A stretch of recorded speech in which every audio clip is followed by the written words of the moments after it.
On this episode of DC On Screen, a Batman the Animated Series sequel is rumored to be in the works at HBOmax.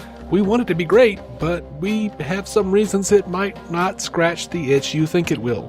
Also, we stand with Ray Fisher, but Warner Media stands with Walter Hamada and Geoff Johns. Plus, we make our draft picks for the Suicide Squad Deadpool as suggested by DC On Screen super listener J. Scotty St. Clair. All that, and so much more, coming up right after these enchanted murmurs from emaciated monks with amputated tongues.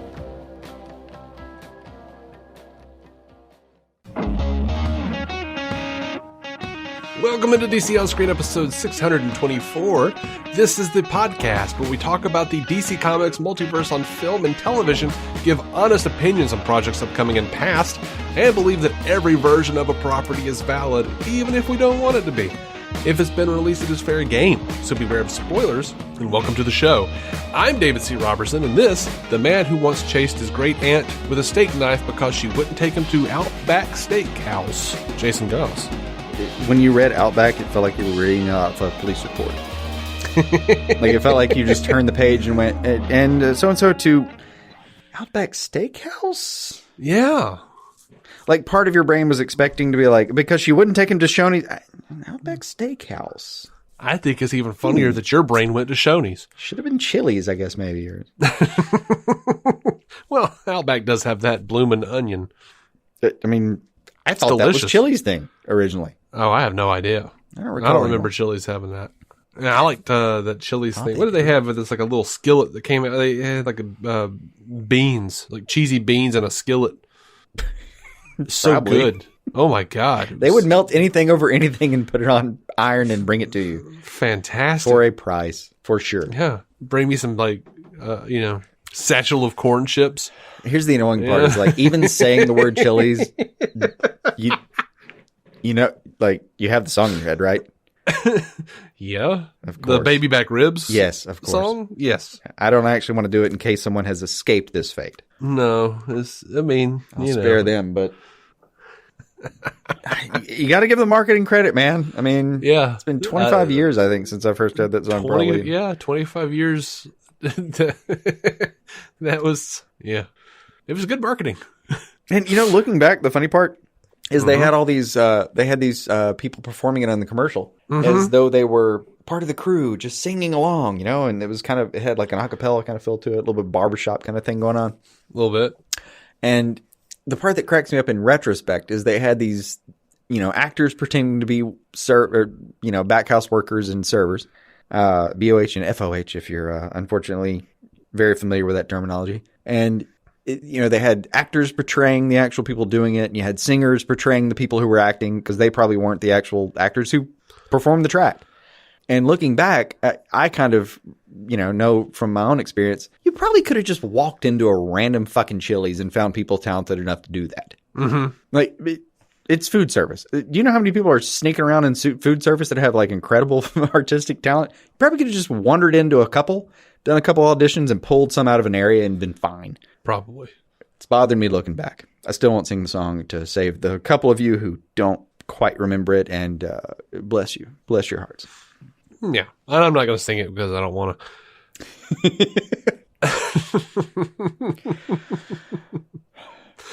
to. Before we get started, I do want to thank the patrons. $1 a month gets you every episode ad-free. $5 a month gets you that, plus whatever else we decide to record. We just recorded a whole bunch of stuff. We just a whole conversation, just rattling on. Who knows what we talked about? George Harrison was in there. Eric Idle. I don't even know what all. Shirtlessness in general. Shirtlessness, yes. We did talk about douchebags who don't wear shirts. Mm-hmm. And whether they're really douchebags. Yeah. If you don't want to do a Patreon, or if you already do and want to help us out even more, you can always go to DCOnScreen.com and click the donate button. And if you want to support the show and get some swag for it, you can check out our merch store linked on DCOnScreen.com. Right next to the donate button, it says store, appropriately enough. Sure. Or you can always leave us a 5-star written review on Apple, or you could share us on Facebook, or whatever the things. Whatever. Just do it. We're all the places. You'll find us. We're desperate for your help. All roads lead to DC On Screen. No, not all roads, apparently. Enough roads. If you look for DC on screen, lead to DC on screen. Right. So, if specifically the one road you're looking for says that phrase, you will find us. Mm-hmm. So, normally I would leave this for the TV section, but this is actually big enough. It's not even news. It's a rumor, but this is big enough rumor and coming from reputable enough sources that I'm going to put it at the top of the show. And this is going to be the title of yeah. I know exactly what you're going for here. So apparently HBOmax is looking at doing a revival of Batman the Animated Series. Yep. Man. Like, that is like the best / worst news I've ever heard. Let's work backwards. Why is it the worst? Why is it the worst? Yeah. Batman and Harley Quinn. Batman: The Adventures Continue. You're talking about some of the recent. Okay. All right. The recent comics by Paul Dini and Alan Burnett are terrible. And Bruce Timm's, not his latest contribution, because Fatal 5 or whatever it was actually pretty good. But Batman and Harley Quinn was just atrocious and weird. And so, yeah. Let's actually get to the news portion real quick. I don't have a lot of love lost on that part. I get that. Right. Yeah, I've made no bones about the fact that the comic book that they've been doing, Dini and Burnett, I don't like. Burnett is apparently very much against Batman Beyond. Dini wasn't there for Justice League, so if they came in and started doing stuff, like, it's one of those weird catch-22s, because I wouldn't want Batman the Animated Series to come back with without Bruce Timm, Alan Burnett, and Paul Dini. Also, I'm terrified of it coming back with those guys. I'm terrified of it coming back, period. Like, I'm kind of like, just let it be, but I'll watch every damn second. Yeah, a little bit. All right, so my immediate thought was like, oh no, you mean I have to watch the entire thing again to catch up and make sure I'm refreshed before this happens? Oh, woe is me. Yeah. But part of me was just thinking like, man, I mean, I get it. There have been things that I didn't vibe with at all, and what's happened since then. There are things internally that they didn't like about what's happened since even just the original BTAS episodes aired. Mm-hmm. So there's plenty of rocking the boat to worry about, but plus it's HBO Max, and I feel like those guys just naturally want to gravitate towards like an R-rated type of situation. And I'm not necessarily against that, I don't know. I mean, they've got to spread their wings a little bit. That's fine, but maybe just to a PG-13 or something. Because when they're left, I kind of feel like part of the magic, or I don't even kind of feel like it, I totally feel like the magic of Batman Animated Series. And it was something that the New Adventures, or whatever you call it, the Gotham Knights, whatever it was, Batman Superman Hour, those episodes didn't capture. Because they had a little more freedom, just a little more freedom on WB, on Kids WB. One of the things that they didn't capture that Batman Animated Series had was those censors, the standards people, hounded them day and night. And they had to fight for everything they got to do, and had to come up with creative ways to do what they wanted to do, where you wouldn't see it on camera or on screen. So to me, that show was brilliant in many ways because it forced you to imagine the horrors of what was going on. Like the episode where Gordon gets shot and we just see like Gordon face down on the pavement, and Batman goes and he's like, oh my God, no, or whatever. Like that was like the no eyes that character could do. No. Or Clayface, the Clayface Alley scene. Yes. They just had to show it in shadow a little bit. Yes, they have to show them pouring the miracle salve or whatever it was. I don't remember what it was called. Miracle salve. That's from Andy Griffith's show. Opie was trying to sell it. Anyway. Miracle salve! A bunch of snake oil. Yeah. But so I kind of feel like part of the beauty of that show, and one of the reasons why it really worked well and better than anything else in that canon, is because they had those restrictions, and they kind of were forced to do like very creative storytelling.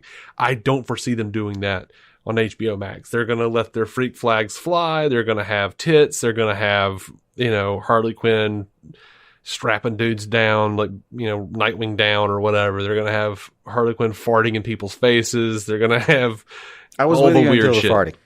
But they literally had her farting in the back seat of a car. I know, and for long was stretches. One of my major grievances with that movie. But there's part of me that'd be like, okay, well, let's see where this goes. And there's a part of me that thinks, yeah, man, if you bring in the original people and they try to get close to the original tone, I just don't know where the direction is going to be, because this is still very much in the rumor phase. So I don't know where the direction is going to be as far as who's involved, who's deciding who should be involved. I just don't know what trajectory the thing might have at this point. So I don't know. There's plenty of things I could be afraid of for sure. There's the news comes from Fat Man Beyond. Mm-hmm. And Mark Bernardin said the rumor is that HBOmax is looking at making Batman Animated Series sequel, that they want to continue that forward. And Smith gets a big smile on his face, Kevin Smith, and says, I don't know what you're talking about. And then he says, I'm not involved, but I too have heard this, and I've heard this from very reliable people. When I heard it, I freaked out, and I heard this, I would say, a month before you just said it. I think that's real. I don't think that's a rumor. I wouldn't say set your watch to it, but as an idea whose time is not only coming, I think it came and it's smoking a cigarette. I think that's going to happen. So, he is a man for imagery. He says, that to me is a no-brainer. You've got HBO Max. You're already doing that amazing Harley Quinn show, which it is amazing. He says, you're printing money. If you go back and do Batman the Animated Series, he says, you can't fuck up the legacy. That's for damn sure. You can't fuck it up. There's no reason not to do it. As long as you've got the key creative components, as long as Bruce Timm is involved, wants to be there. I think you can. I mean, you're not going to destroy the legacy necessarily, but I'll be excited and I'll be there. Especially in our times, the idea of destroying the legacy to me is I've gotten over it to some extent. Yeah, I mean, when you don't look at the Andy Griffith show, since I already brought it up. Yeah, since it's on the table. You don't say like, man, those 5 years would have been great if the colored episodes weren't there. No, you just go like, oh man, that show was great, except for the colored episodes. Yeah, I get it. So with Batman the Animated Series, you go like, oh man, that show's great, except for the HBO Max shows. Yeah, and that's like, I feel like you can do that too, where you just say, hey man, I liked the show when I was a kid up to this point, and then I just didn't care for it after that. And that's fine. Like, the same way you say, man, after season 3, I just didn't feel like I was vibing with the show anymore. Okay, cool. Great. I'm glad it worked for you when it did, but... I mean, I enjoyed the 4th season. Don't get me wrong. I vibed with it. It was just... Oh, I'm not even talking about a specific season. I just meant, I just meant a generic show with a season change. Well, I did say it diminished... I said that it diminished once it got to Kids WB and it went on to Nightwing and Tim and all that. But, I mean, those are, 22 very interesting and still had something to offer. Fun episodes. Had something to offer, absolutely. Yeah. I loved it in the way for continuing the continuity and aging the characters up. And it was a great bridge to Batman Beyond, which is just phenomenal. Yeah. And see, that's another thing. And I can always, the thing about this is like, I can always go, well, if they start veering away from continuity, I can say, oh, well, this is just an offshoot. This is a parallel reality. That's fine, because that's what we preach here. Mm-hmm. Multiverse. But like Dini and Burnett have been doing this comic, and they are just trying to they have tried to shove in as many things as possible. Like, they're like, by the way, there was a Jason Todd, and by the way, he's still around. He's Red Hood now. And by the way, this happened, and they just never said it anywhere. And also, look, here's Jean-Paul Valley, and Batman just happens to have an armored Batman suit that he gives him, and it's the Nightfall suit. And by the way, here's Deathstroke for no damn reason. And like, it's just been like, I only read like the first issue, but I get it. I mean, they were trying to put a pin on some things. They're like, by the way, here's Lex Luthor wearing his kryptonite suit like 10 years before he wore it in continuity. I mean, and I get it. Like, there's something to be said for trying to fit some stuff in and do some fan pleasing. And truthfully, like, pleasing the fans in this medium is something you should always have at least an eye out for. But here's the thing: is with that comic, I'm not sure that was them. I'm sure I feel like DC came to them and said, "Here are the things you have to include, because we're making they were making a line of figures called Batman, the Batman Adventures or something, that was an offshoot of their animated series lines. And it was going to be like, oh, what if Jason Todd had been in the animated series? And it was the exact, all the people they were cramming into that comic were the figures that were coming out. Yeah. That has been a plague on this industry since well before our time. Not to say that I didn't want the figures. They were good looking figures. I'm not saying I'm not part of the problem. I'm saying I didn't actively enable it. I think I did, but I get it. Anyway, so everybody out there, let us know what you think about the new Batman animated series sequel. If you want one, like if they do one, do you want it to be Jason? Do you want it to be set during the Batman animated series, or do you want it to be set during the New Adventures? Just pick up from there, Nightwing without a mullet or whatever, or do you want it to be like? I would want it to be in between that and Batman Beyond. Yeah, for me, that's definitely where the story is. New Adventures are probably, I don't know, it'd be a coin toss as far as are they going to keep that or not? If it conflicts with continuity, is that, to be damned or whatever? And that will, again, if this gets beyond rumor and we get to hear some names of people involved, and granted, I mean, yeah, I'm saying it's rumor, but, Smith's legit. I mean, it's not like I'm saying, it's just a rumor. Yeah, like all the shit he's been hearing about Justice League and stuff he's been talking about for months, and a lot of that's coming out as true now. So. Yeah, he's not, dude, this is not a blogger. I mean, we're not talking about somebody that is talking out of their ass, for sure. I'm just saying if it gets beyond rumor to the sense that in the sense that we actually get to name names about who's involved, then I would be more comfortable taking a guess at what direction we're heading in. But that's it. Yeah. I could speculate about any version of it, and I could say which one I would like. And what I would like is something between BTAS and, or the variations of BTAS and Batman Beyond, that ties in parts of the story that are available between those pages. But that doesn't necessarily mean that it's going to include or not include the New Adventures or anything. Right. I desperately want to stuff on the find page. out. Yeah, I desperately want to find out what happened to Nightwing. That was one of those things that we just we knew he went to Bloodhaven. That was about it. Yeah. I mean, shit. At the time, I would have been cool with him having his own Bloodhaven show. Oh God. I would have watched the season of that in a heart fucking beat, man. I would have watched it even if they left the mullet. Yeah. Even with, I would have been okay with it. Get Lord and Lester back and let's do this. Yeah. So that's another thing we haven't mentioned is one of the things, because if we're talking about a BTAS revival of any kind, I don't know how expansive it would be. I don't know how much they would have to involve other voice actors, but man, some of the original voice actors get me a really good sound alike or get me the actual thing. Right. I mean, I expect Kevin Conroy just has to come back. I expect Mark Hamill, you better back that Brinks truck right up to his door.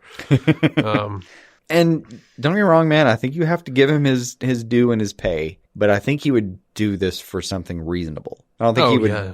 He's not going to make you sell the studio or take a second mortgage to make this happen. I mean, I think he would be interested in doing it. I don't want to hear Melissa Rauch back as Harley Quinn. Like, give me Tara Strong. I know we can't do Arlene, but give me Tara. Yeah. Like, come on. Yeah. Starting to sound like Job. Come on. Tara is still super active. These largely these are people that are very employed. You were talking about her IMDb page. I was talking about something. These are all people that are super employed, super, I don't know, not necessarily available. I'm sure they're very busy, but these are people that could be contacted is all I'm saying. And it would be tragic in some ways to not have them involved. As many of them as you can. Yeah, exactly. As many as you can. It's not all going to work out, and I'll accept that in advance. And thank you for trying. But I'll be honest. Appreciate trying. Man, it's tough because Ephraim Zimbalist Jr. is gone. We've lost him. Yeah. He was Alfred. We've lost Bob Haskins, Commissioner Gordon. Yeah. So honestly, if we were going there, if we actually did, like, I feel like I don't want anything set during the interim between Batman the Animated Series and New Adventures. I want it somewhere between New Adventures and Batman Beyond. That way you can go ahead and have Alfred have passed away. You could have Gordon passed away. You could actually have, like, you could do post Tim, becoming Joker Jr. in Return of the Joker. Yeah. You could really reset and have, like, Batman alone and limit some of your expenditures, which is probably limit good. expenditures. Have Nightwing show up from time to time, a bitter, angry Nightwing. Yeah. And really, really jump into, like, what does a post-Joker Gotham look like? Like, what is it, you can even play with some of the stuff from, like, Arkham Knight. You can play with, have, like, maybe Joker comes to Batman in dreams. There's so many things you can do. I can deal with any of that. I'm on board. I mean, I like your vision here. That way, Mark doesn't have to do quite so much. Yeah. And we could do, like, little flashback episodes if you want, where, like, I always liked that in Batman Animated Series where they, like, showed, Batman, like, Robin's Reckoning, like, back when he had, like, the black bat symbol and the pouch belt. But, before he did it again. It's like, yeah. So, I don't know. I'm interested to see where it all goes, but so many of those people have passed away or is just not in good health. It's a tough one. It would be. And, recasts like that are easier than if you're recasting for a screen. Mm-hmm. Sound-alikes are easier than look-alikes and sound-alikes, for sure. Yeah. I don't just need Bruce Timm doing, like, a 5-second cameo of Two-Face. Yeah. Yeah. I mean, we can probably get somebody who can really, really dig in and do the voice, or at least approximate the voice pretty well and move on. I mean, it's not like when Tom Baker took over, I didn't think he did a great job. I would still Troy Baker. Sorry. Troy Baker. My bad. Tom Baker is the fourth Doctor. Damn it, you're right. And I would not have remembered that unless you pointed it out. But it's not like he didn't do a great job. It's that we still kind of have our preference, and maybe that's even nostalgia based. I have no performance wise. I have no problems with him. It's he would be fine too. Look, man, I'm just saying, like, in voice, you have some things you can. There's some flexibility that you don't have in live acting. Yep. They can choose their shot here a little bit, and that may work in our advantage. We'll see. We shall see. And it all could betray us horribly. Mm-hmm. You know what I would do? Instead of doing a revival of Batman the Animated Series, honestly, I would just make a new Batman animated show, but set it in the Harley Quinn world, and just make it that Batman and that Commissioner Gordon. I mean, I could get behind that too. That'd be a lot of fun. Or I would just do, like, a really, like, high-end anime type of thing. Maybe not specifically anime, but, Yeah, I've never liked the visual style, so I would object. But man, I could also get behind, like, a Brave and the Bold revival. Like, there's a lot of stuff that if we're just talking about revivals or variations, there's a lot of stuff that I could get behind. But seeing that there was an actual BTAS revival, even rumored and by someone who has some clout, damn, that was nice. Yeah, that was really nice. No matter how this shakes out, it will probably be better than nothing. We can at least say that. I don't know. I don't either. There is Batman and Harley Quinn. I said probably. All right. Let's get to some movie news real quick. Over to The Flash, Ray Fisher says Warner Brothers has officially moved on from Cyborg. He wrote an essay. He says, I have received official confirmation. First of all, let me just say this. He posted, like, these two pictures of this essay, and his caption is, please read. And my caption back to him is, please proofread, because there are some egregious typos in this thing.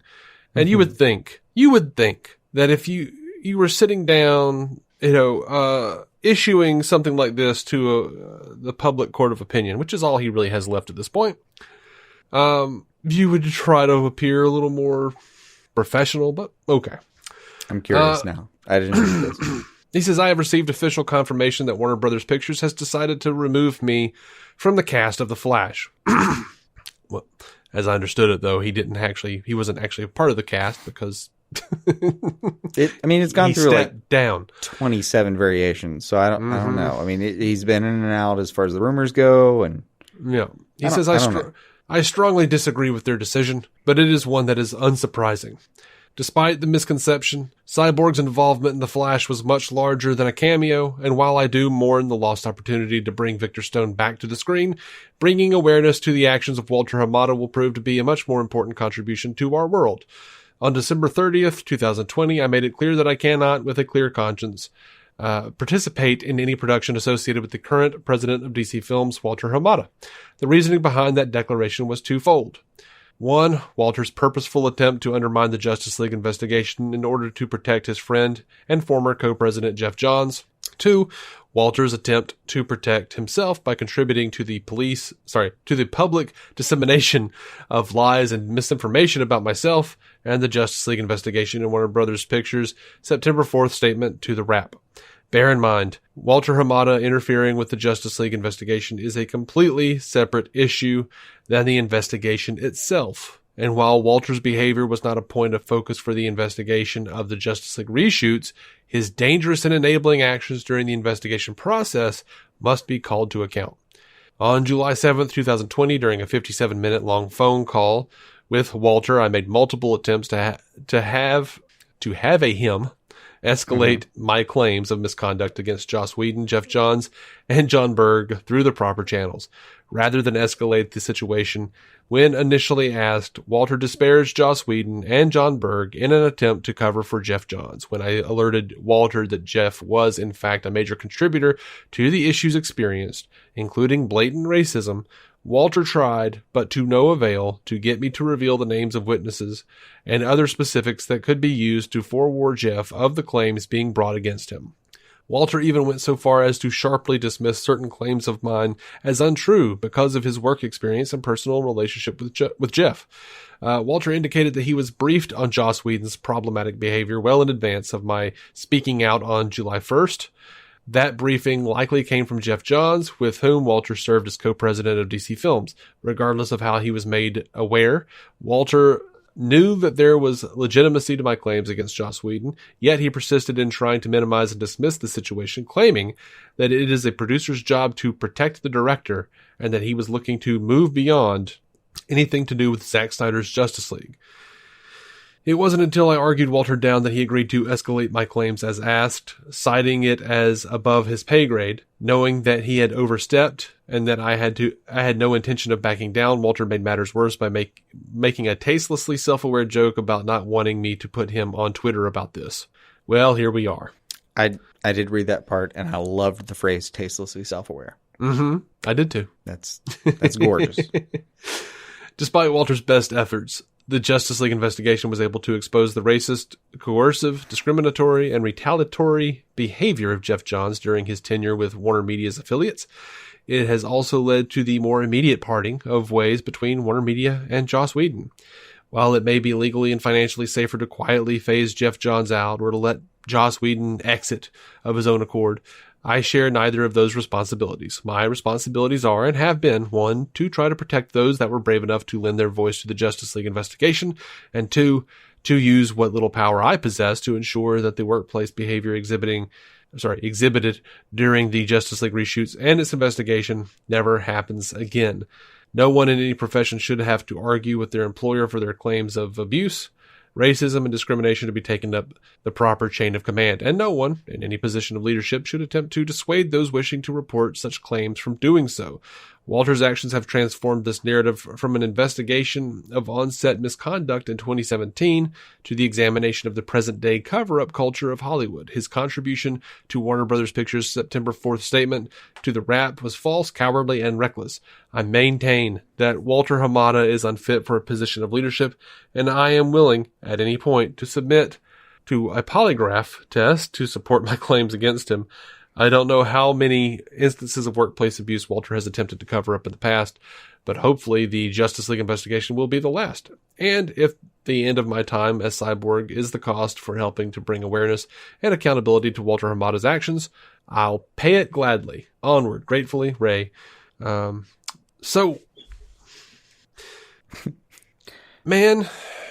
Where to start? Yes, I want Walter Hamada gone. As we talked about last week, I'm there too, and I regret that only because he seemed like he was the hope for so long. He has seemed that way.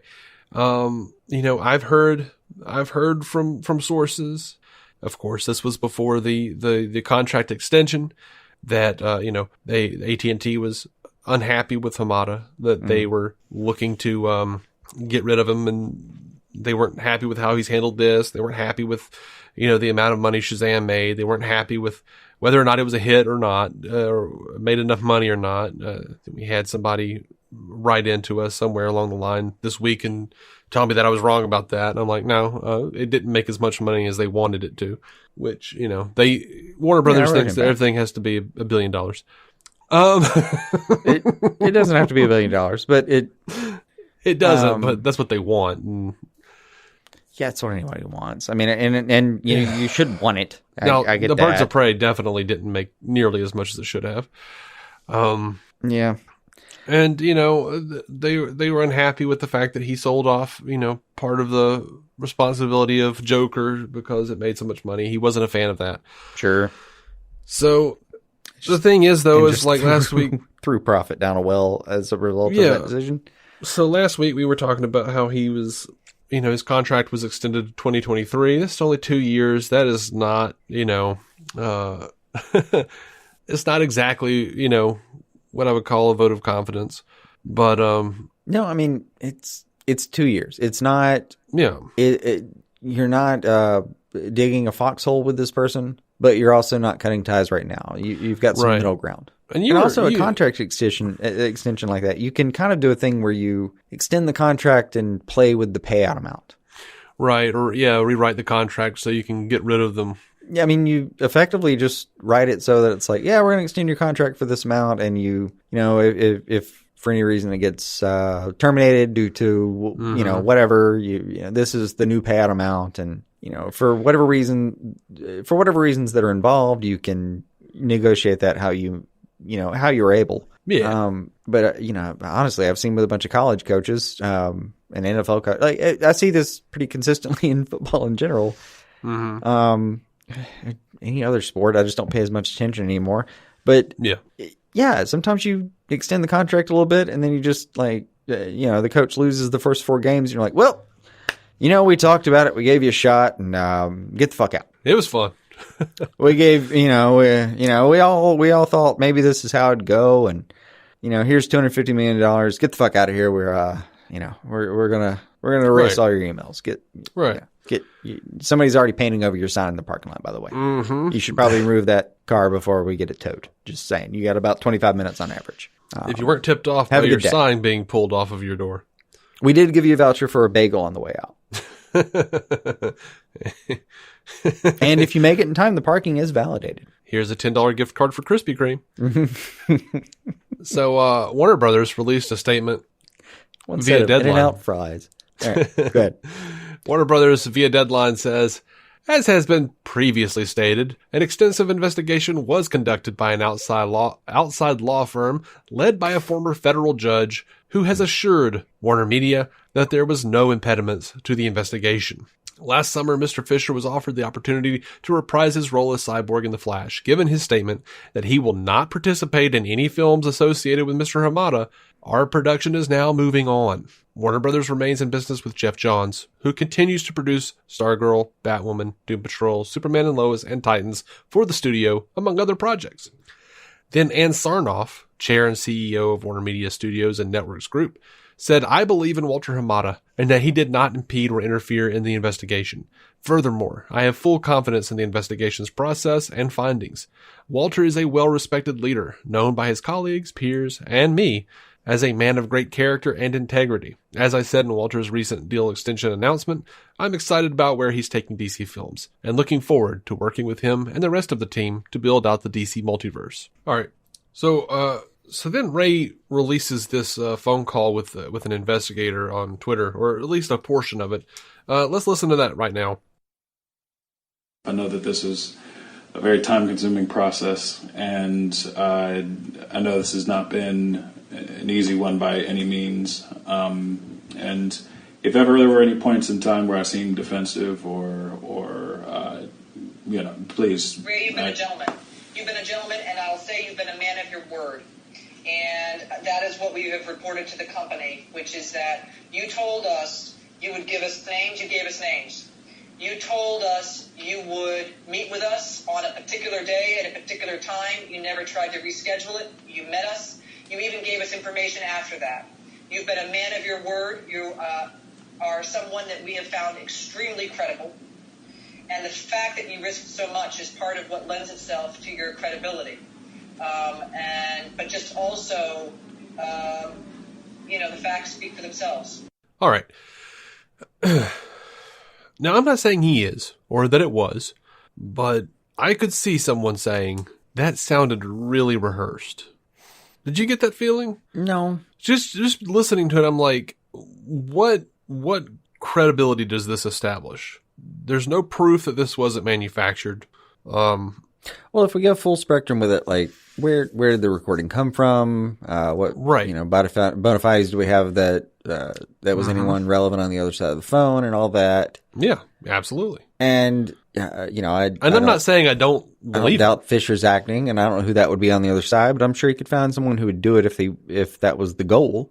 Yeah. I also think some of what the recording said would ring true here. Like, if you had a lot to lose. Mm-hmm. You have so much more to lose if you try to produce this thing. And it turns out to be crap. And oh my God, it's going to be found out. Like, it would be just the dumbest play if this was a shit recording. But, he's not, I have not found him, although I stand with him and I hope for the best for Ray. And I hope Hamada leaves and I hope he winds up being reinstated on the Flash and all of the things.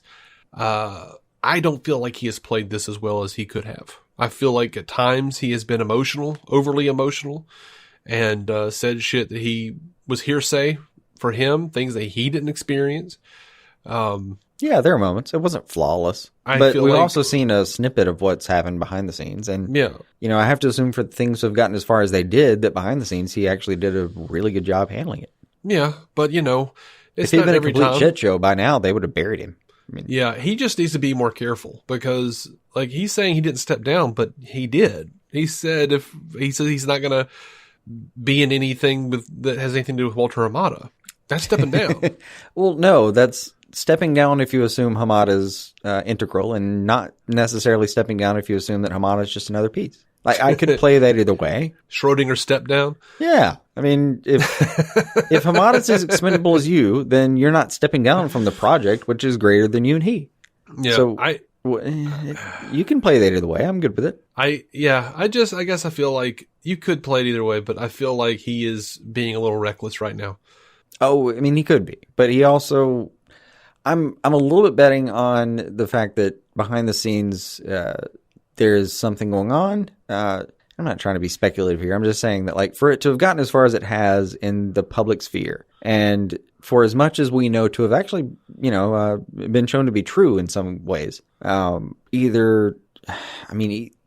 me, it seems like either he's just riding a certain wave to the extent that he's going to be legally, like, actionably liable, or he might actually just be trying to tell his story, and there's something to it, and old systems versus new systems, and accountability and entertainment and all that, and dude, they're going to fight a little bit, and it's not going to be a clear win either way because nothing ever is in the real world. Mm-hmm. But yeah, I actually, for that reason, appreciate his message. Just greater than, not, absolute. Which, you just have to strive for it and see how close you can get, because that's the real world. But I don't know, man. I mean, it would be risking so fucking much for that to not be something. And he's gotten this far.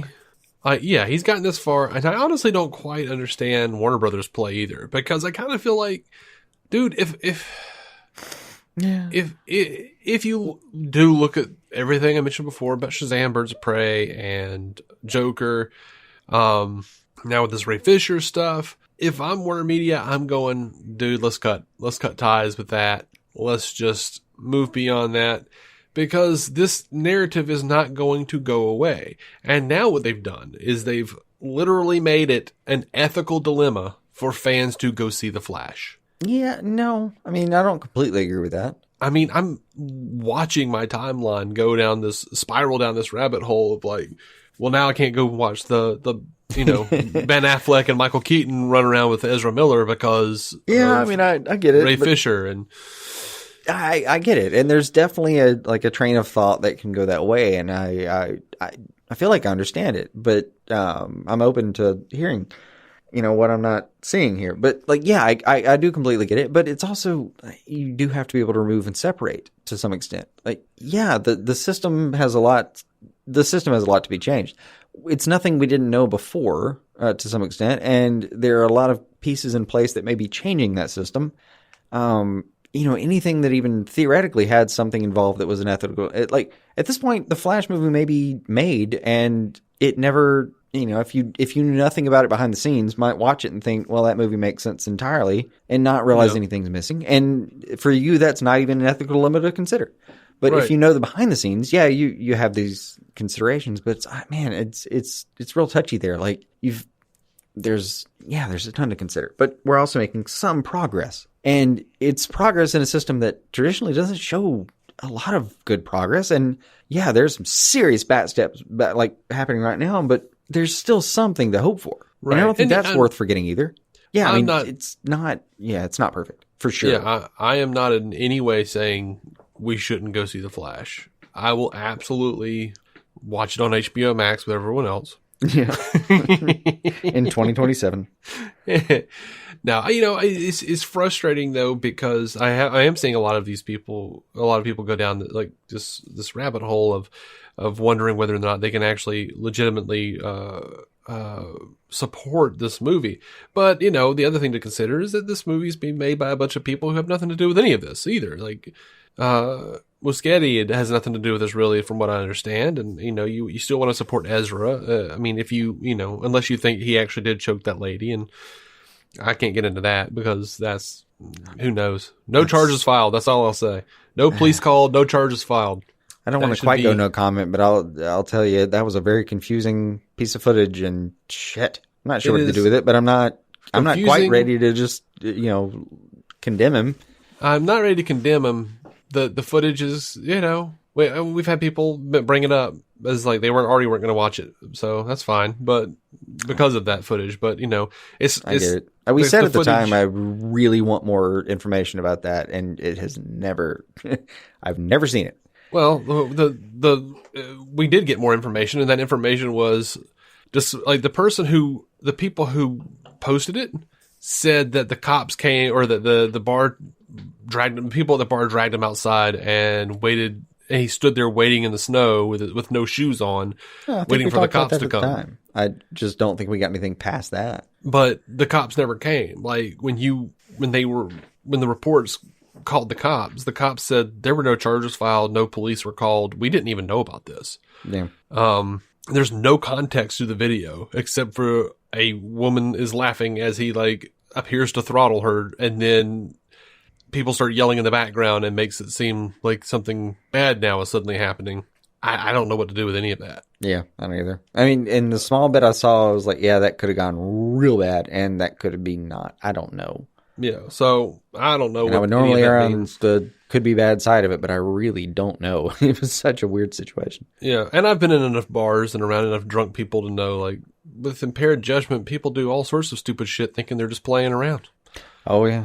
I've been there too. I've made my apologies for such things, but not exactly that kind of thing. But that's another reason I'm deeply confused. Yeah, I don't know what it was I saw. Yeah, I don't either. I'm at once disturbed and nonplussed. I don't know what to do with it. It was strange. Well, I mean, looking back, that's a little bit how I felt about that soundbite. Is if you wanted to say that was scripted, I could buy it. I really could. Mm-hmm. There's no reason they couldn't pull it off. But I think there's a lot they're risking. And, hey, they even hung a lantern there in the phone call. But, that's still just so much to put on the line. And then the other option is, maybe it actually is real and he's just pushing that hard.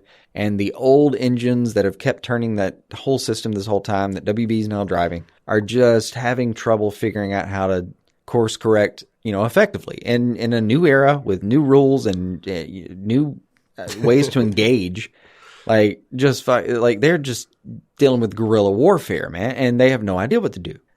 That seems as believable to me as anything else right now. Yeah. Maybe he's absolutely telling the truth. Like, yeah, and sure, he could have handled it better in certain times and protected himself a little better, I would say, at certain times. But shit, I mean, it's not like what he has said didn't kind of pan out so far. Yeah. So, I mean, we'll see. We'll see what happens. We're still going to, I'll still, I want Michael Keaton to succeed in this thing.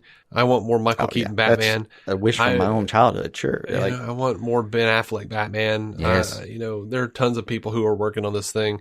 If this goes well, it has so much potential to make us very happy. Yeah. And, nothing is perfect. I do sincerely wish Warner Brothers would just, I don't know, get it together, man. Like, yeah. It's just there's been every production, man. Every production, there's some kind of horse shit. Everything. There's always some kind of horse shit, man. I'm just so tired of it. I just want one clean fucking movie. I just want to enjoy the thing and not know. I don't want to know about. What do you think is the closest we've gotten to no horse shit? Probably Man of Steel for me, but that was like, Shazam. You think so? Yeah. Dude, people have problems with the costume, the subway hawking Zachary Levi just to begin with. Oh, but I don't want Man Chuck of Steel to be my hero. With Man of Steel, I was already hearing, hack Snyder. Yeah. Like, people are already upset because, the guy from Watchmen and 300 is going to do a Superman movie. Honestly, where at the time I was like, the guy from Watchmen and 300 is going to do a Superman movie? Yeah, I was. Where do I sign up for that one? Yeah, I was pleased with that. I'll buy open tickets right now. And I loved the little teaser of the kid running around, of little Clark running around with his cape. I was just like, oh shit. Yeah. That's perfect. And then like all these asshole naysayers were like, well, if he was a superhero, what is he aspiring to? I'm like, freaking dicks. There can still be comic books in this world. Shut up. Dude, the mouth eats the tail eventually too. Like, yeah, maybe he didn't aspire to anything for any reason, but... And now with BVS, we could say that in the teaser, he was being Batman. Yeah, that's true. This is true. He was about 10. He's about 30 in Man of Steel. Yeah. So Bruce would have been working for 20 years, he said. Shit, yeah. Hell yeah. Hells yeah. Yeah, there's plenty of ways to make that work without having to fuck anything up. It's that one's... I don't know. It's not a... See, you can't just say like, just because he was the first superhero in our world. Yeah. Means that he's got to be... No, shut up. I mean, we're talking about a race whose genetic DNA was an entire, a third of a skull. You talking like genetic memory wouldn't apply to a race like this? I mean, you can do studies on smaller animals where you can see the lifespan of them, and in a 12-month study or something. And sure enough, you introduce them to something that induces fear in one generation, and don't introduce it to the next, and you can see like a response rate. You can see a heart rate raise when they are introduced to that thing newly. It's a weird thing. Like it's as though your genes adapt to that's terrible, and your spawn are subjected to it somehow, and not in any kind of an environmental way. Like, come on, man, the entire DNA was skull based. You tell me this isn't possible? I can't remember who it was. Forgive me if it's you, someone out there listening. But I saw someone a while back on Twitter, I think, say like, look, Zack Snyder and Man of Steel and every subsequent Zack Snyder film in the DCEU should get a pass. Because the man made it to where the entire Kryptonian civilization was encoded into a broken ass skull. How effing metal is that? That's pretty cool. And somebody has to free dive to like escape it. Mm-hmm. After base jumping onto a flying object that they whistled at in hopes it would retrieve them. And I just laughed my ass off and thought, this might not be the best flag to fly. Arguing that something is metal may not be the best way. If you're just reading the comics right now, I know. It's a hell yes. Hard one. Yeah. Hard hell yes. But I just got a McFarlane death metal Batman. He's holding the two axes. I'm very pleased with it. That's a good look. Yeah. Anyway, so To move a little further on here, Fisher was doing an interview and they asked if he would be Cyborg for Zack Snyder in Justice League 2. And he said, I'd definitely pick up the phone. There's no way I wouldn't pick up the phone. That's crazy. Even if he just called me to say what's up, that phone is getting picked up. He could be like, yo, I'm going to do a Dawn of the Dead 2 and we want you to play a zombie. I'd be like, just put me way in the back. I'm fine with that. I'll be there. We'll chill. So, and that was something I've talked about with a few different people. Like, just because he's saying that he won't play Cyborg again or won't be in a production with Walter Hamada doesn't mean he won't be in subsequent Justice League things, because as I understand it, Walter Hamada has nothing to do with any of that. Yeah, at the time. So, last bit of movie news here, and I've seen a lot of people making fun of this and just cracking up over it, and Zack Snyder screwed again. Ha ha ha ha ha. He doesn't get what he wants. Mm-hmm. But on Vero, Snyder confirmed that they're going to release the Snyder Cut as a single movie with a solid 4-hour pre-credits runtime, and it won't be a series. So, and he also said that the poster and the release date would be revealed soon. But, as I understood it, he wanted to eventually release it as a 4-hour movie anyway. Yeah. Like yes, he pitched it as a miniseries, but he pitched it to HBO as that, or HBOmax, at a time when, they needed content. Yeah. Warner Brothers is releasing their entire slate in 2021 on HBOmax. They no longer need the content. Yeah. I mean, through, circumstance and willpower, as most things happen, I think it's a win for Snyder, man. I mean, this is how he wanted it to be done originally. So, I don't see it as a win or a loss, honestly. It's a win for me because I'm going to be able to see it all at once instead of watch 1 hour at a time. I get that. I also get that he didn't want to have people wait on it a little bit too. That was just his preferred vision is all. And I'm confused by all these people I'm seeing on Twitter and whatnot bitching about how it's 4 hours and they're not going to be able to watch it all. I'm like, do you not ever pause anything in life? No, I mean, my favorite objection to it so far is dude, Netflix shows are 14 fucking hours a season and they drop on you all at once and no one's complaining that, well, I can't watch that in one night. Yeah, sometimes you can. I mean, we all have fucked up nights where you sit down and watch an entire season of a show. But normally if I tell you the next season of your favorite show is going to drop on Netflix, you're probably going to be there for, at least 5 or 6 hours minimum, if it's a season of a show kind of thing, and possibly up to 20. I mean, dude, why? I don't know. I don't know why that's not a complaint, and this is. Yeah, I don't know. The pause and power buttons work the same. But I've totally wasted an entire night. I wouldn't say wasted, but spent an entire night watching a season. I've done it, and I regret nothing most of the time. Did you ever watch End of the Fucking World on Netflix? Yeah, until one scene, I was I was already waning the last couple episodes. I'm out. I'm very curious. Yeah, we'll talk about it later. I don't want to spoil it. Sure, but yeah, but into it. Yeah, I think it was this first season was 8 episodes or so, and me and my wife we started it, and then at some point we realized, oh, the season's over, and we had the looks on our faces, and the realization of what we had just done. I felt like we were a couple of teenagers who, in the throes of passion, had gone a little too far and had accidentally slipped it in when they had fully intended to wait until marriage. The shame on our faces.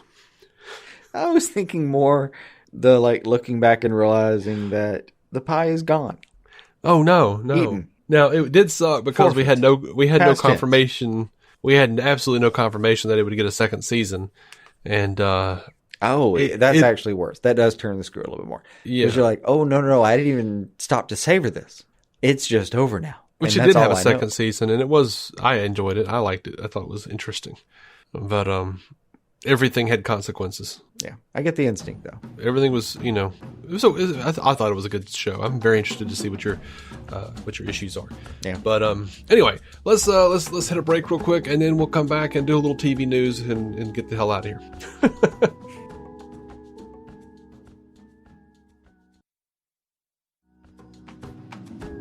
All right, we're back. Let's get into some TV news, and then we're going to have some listener feedback and a fun little Suicide Squad game that Scotty St. Clair suggested. Gwendoline Christie from the Game of Thrones there. You know about the Game of Thrones? That's a popular show. Yeah. She was in the Hunger Games and Captain Phasma, maybe, from Star Wars. I don't know who that is, but she's in that. She's all coming out next season. I don't know who these people are. No idea. Yeah, she's been cast. We don't know who as, but she's in Netflix's The Sandman. So that's exciting. Yeah, I don't know about her, and that could be very exciting. I just don't know. Yeah, it is just exciting to hear more and more news about Sandman.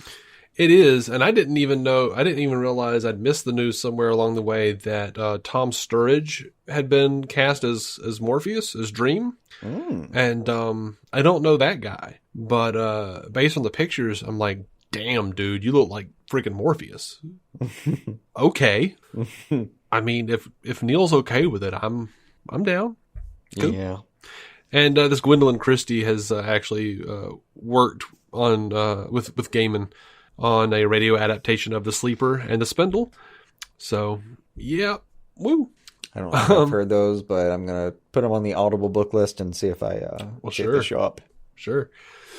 Over onto The Peacemaker, the Suicide Squad spinoff, James Gunn posted this a few days ago. 5 months ago, while quarantining, I was almost done editing The Suicide Squad and had just turned in a draft of Guardians of the Galaxy Volume 3 and was awaiting notes. Normally, I would try to take a break during this time and go on vacation, but with COVID, that wasn't happening. So, having nothing else to do, I started writing a TV series, Peacemaker, mostly for fun, as I didn't believe it was ever going to happen. I wrote a whole first season in 8 weeks, and now here I am in my trailer on the first day of shooting. I just thought that was neat. It's a neat little peek into how ridiculously talented the guy is. And also the big news is Peacemaker's in production. Yeah. So, woo! And, he made better use of his time than a lot of people did, apparently. So, Titans has cast Savannah Welch as Barbara Gordon. It says in season 3, Gordon is Gotham City Police Commissioner. She uses a wheelchair. She used to be Batgirl until she was shot and paralyzed by the Joker.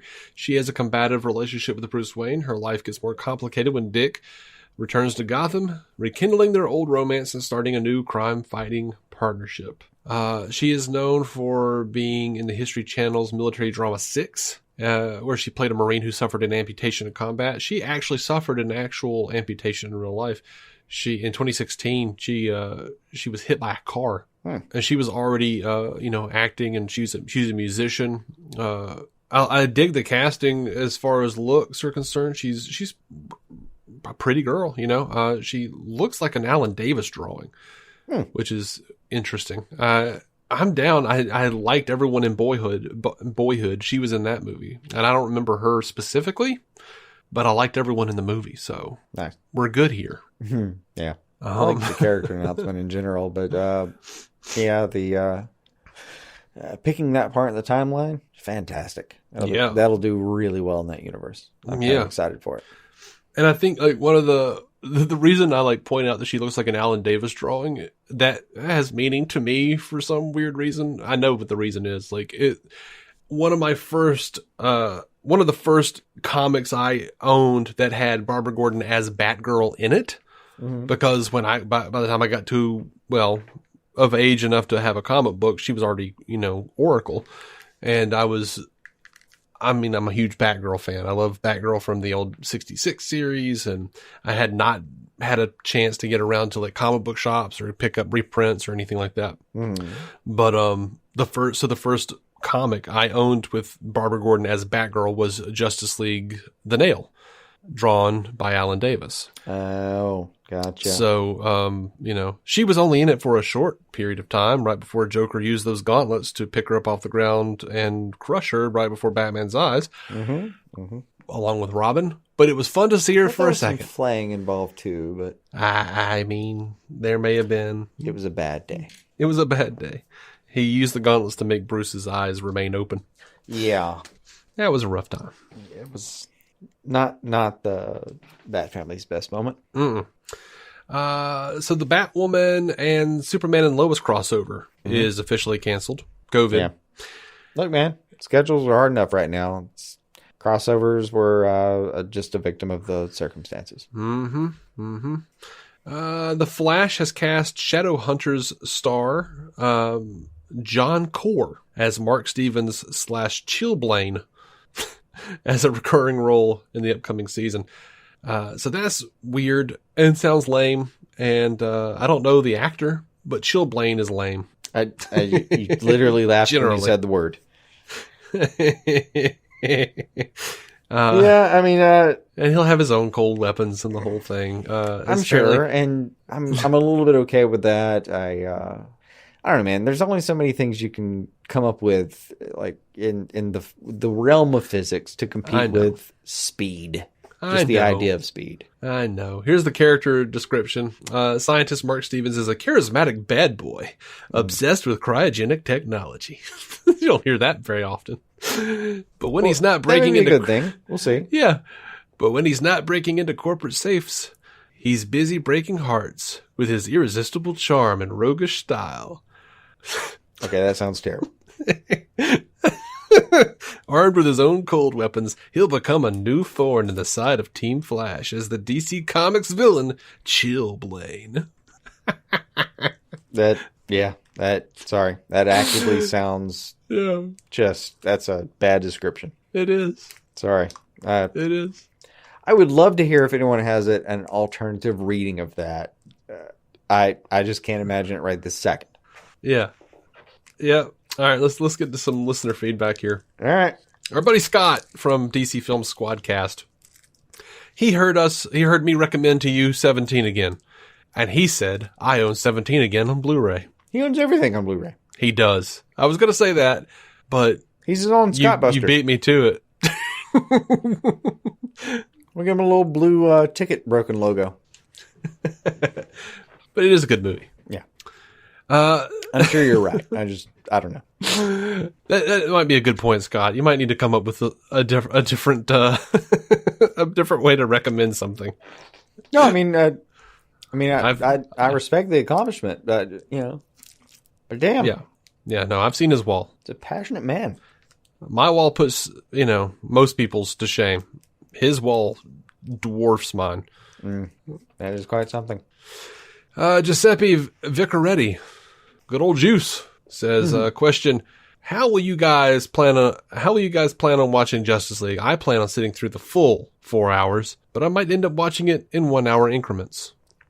I'm guessing it's going to be 4 installments for me in varying, amounts until I can get it watched. Mm-hmm. And that is not a matter of how I would like to enjoy it. That is going to be a matter of familiar circumstance. I'm not going to be able to get 4 hours somewhere to just sit down and watch a thing in my living room with my child. I can't. Mm-hmm. That's not a thing. I'll have to watch it as best I can as I can do it for a couple of days is my best guess. Yeah. And I wish I could do that differently, but that's probably realistically my answer. Realistically, without placing any kind of shame on any party involved. I blame my child. I understand. Okay. As long as we understand, I blame her fully. But realistically, without me personally placing any blame on any party involved, innocent or not, I will likely watch the first hour over the course of about 2.5 hours. Mm-hmm. Just because of starts and stops with my wife. She's a pause and talk, and I get it. I'd rather that than just talking over the people. Yeah. And then we kind of I think I'm very ADHD. I still need to get tested, but, I get distracted easily. So I might say hey, pause it. I need to go find, a stick of cheese. Mm-hmm. And then I get lost in the kitchen for an hour and a half and wind up making grilled cheese sandwiches. Right. Things happen. And then my wife will fall asleep because I'm not sure a full 4 hours is in her to watch this thing. And then I'll watch the rest of it and then look up and it'll be 8 a.m. Yeah. So And then I'll be jonesing to talk to somebody about it. Nobody will be awake, or everybody will be at work, or something will happen like that. And then I'll look on Twitter and I'll see people are shitting on it, and I'll get discouraged and I'll go to sleep sad. Just a prediction. But no, I don't know how I'll have trouble getting it watched, as far as like, I won't be able to have that much time, but probably most of it in one watch, and just maybe like a couple on, a couple rewatches on either end or something, or in the middle. But I think within about 6 hours, I'll have a pretty good 4-hour understanding of the thing.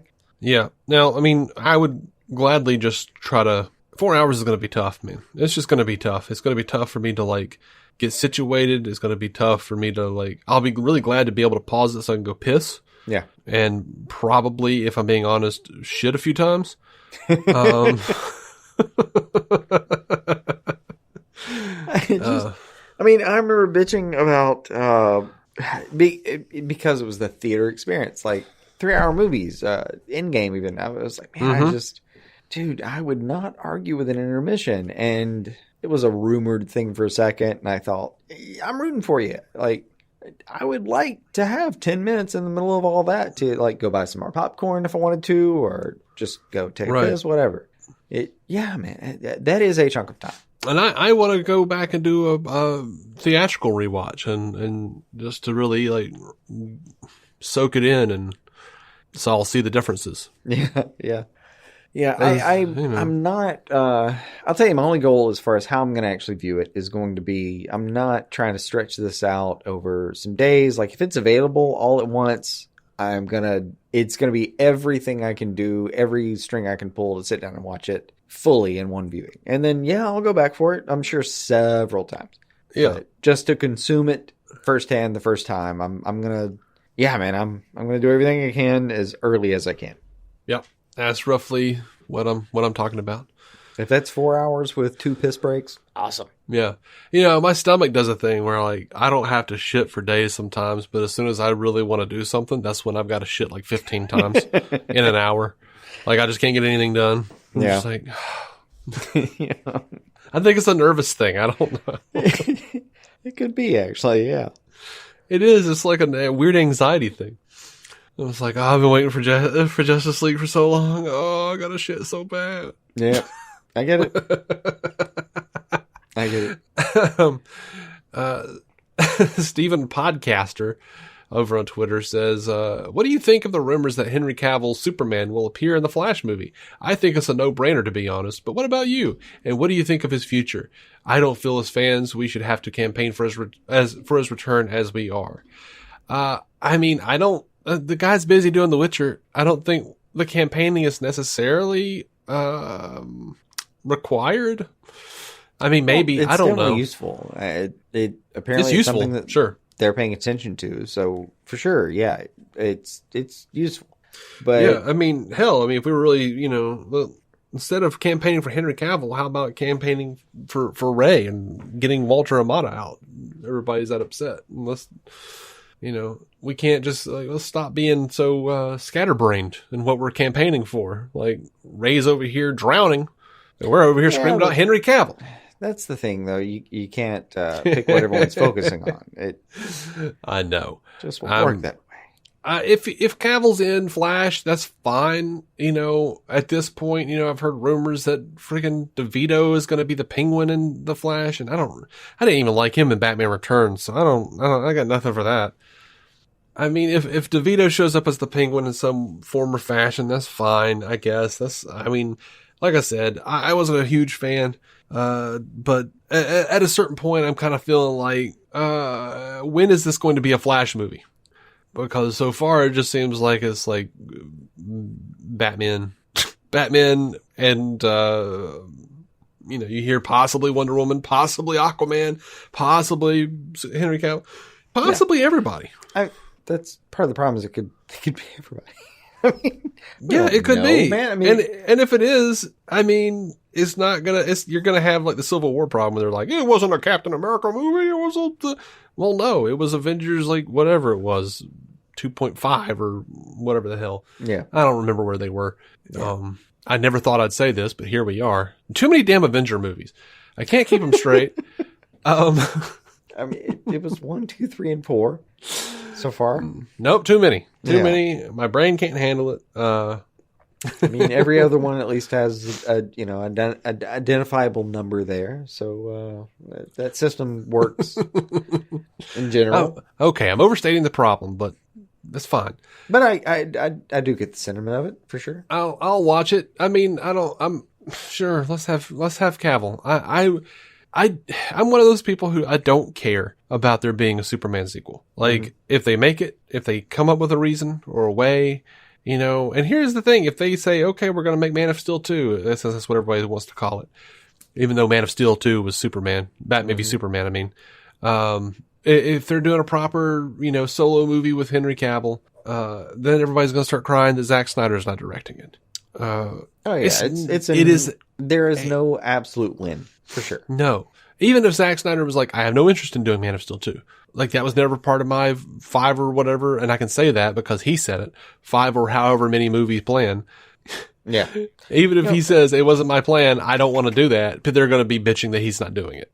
There's going to be a section. I think the best thing is, dude, just let's get out of the Zack Snyder version of things and see where it lands us as far as if we're going forward with that. And only then I feel like can we talk about if it's going to be a straight, Man of Steel 2 with Henry Cavill. Yeah, I think... Let's get the footage we actually have out there first and then see where we go. And, in the meantime, dude, the hype going into it, that really genuinely does a lot of good. These are new days, and that actually matters now. Yeah, we can do the hype. I'm happy with cameos. I don't want to see, Flashpoint starring Henry Cavill. No, I mean, I really would like it to be a Flash movie because it'd be nice for that character to have his time. Mm-hmm. So, I don't really care about seeing another Superman movie until we get things cleared up with Zack Snyder and we figure out what's happening with the Snyderverse as it were. So there's that. The Nerd Man over on YouTube, and I feel like this is straight to me, says, I like Wonder Woman as a warrior, but unless it's an evil Elseworld, chopping off heads is too much for me. Yeah. I don't know. I dig it. Yeah. I'm good. I mean, if they're evil heads, they're bad guys. Like, if she's just like running around fighting dudes and not killing them, and then she like busts into like a friggin' warehouse where there's some like freaking dudes who are like sex trafficking, off with their heads. Knock it out. Yeah, for sure. No one's going to fight you on this one. Yeah. Make it happen. But that's me. Yeah. Randy SF45 says, 2 episodes in, and WandaVision is a rare hit among Marvel's television series. I have no idea why. I'm moving on from that, I guess. I don't know. You haven't seen it, and I don't enjoy it so far. So we're going to have to put a pin in that one. We will get back to you later. Yeah, probably on Patreon. That is normally where our Marvel kind of goes. So, yeah. That is. And I left this feedback in so that we could pimp the Patreon. Oh, you devil, you. I'm a dirty dog. Yeah. Matthew Salvatore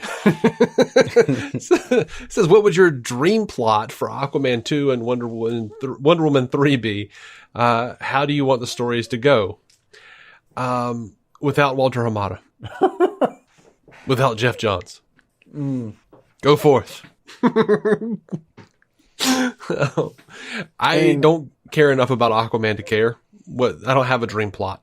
I don't know if I do necessarily, except that some of the parts of the movie were deeply interesting. Like, I don't know what the hell Black Manta is going to come after, but it'd be fun to make him, him and Momoa's equal standing in some capacities morally. That would be fun. Mm-hmm. But yeah, I don't know where I would put that. I mean, I think if someone just came to me and said, "Hey, Dave, you have to write a superhero movie, and it has to be Aquaman 2," And I'd be like, then what will happen if I don't? And they're like, we will put this gun in your mother's mouth. I think I'd probably just rip off Wrath of Khan. You got Black Manta as Khan. He's coming for revenge. Do some variation of that. Maybe instead of like the Genesis device, maybe he's, getting a hold of something that'll wreak havoc on the land, some ancient Atlantean thing. I don't know. Just saying that just bores me. Wonder Woman 3. You didn't make that right. I do not have enough depth in Aquaman to pick like what storyline I'd go for exactly, because man, a lot of the storylines involve him being around just the beginning of the throne, and I mean shit, some of the latter stuff were just snippets I remember about like losing his arm and stuff like that. Like there's some really interesting moments, but I do not have a lot of arcs at my disposal. Yeah, just to grab one like that. But man, I mean, yeah. Like if they make an Aquaman movie too, or Aquaman movie too. Well, I'm an idiot. I say weird shit. I'm there for it. I'll watch it. And I'll probably feel roughly about the same way as I did as Aquaman 1 if they keep up the content and, Aquaman doesn't rape somebody. Also fair. I mean, I would have said that before Wonder Woman 84, but now I feel that that's a real consideration. An asterisk you're to put at everything. Yeah. I'm like, I want all the things. And then 84 came out and was like, well, not all. I want everything except the rapey stuff. Let's just do another way of that. Well, another thing I could say about Aquaman at least is I think whatever happens, I want it to be Aquaman and Ocean Master dealing with it together. Just those actors were phenomenal in the roles, and shit, man, they were a lot of fun to watch. So yeah, as long as we get to see them, I think I'll be pretty happy. Now as for Wonder Woman 3, I don't know. I think, I've heard it bandied about that, they might come back to Cheetah. I don't want any more Cheetah. I'm good. I don't need another damn frame of Cheetah. Let's leave her ambiguous. I'm good. I'd much rather see someone like Circe. Yeah. That's just my own, anything in the magic or god realm, there's plenty to choose from. I can get behind that. And what would be interesting is, who knows? Like, Gal Gadot's talked about how she wants to make Wonder Woman 3 have closure. I think it would be great if, maybe Diana did do something that was a little,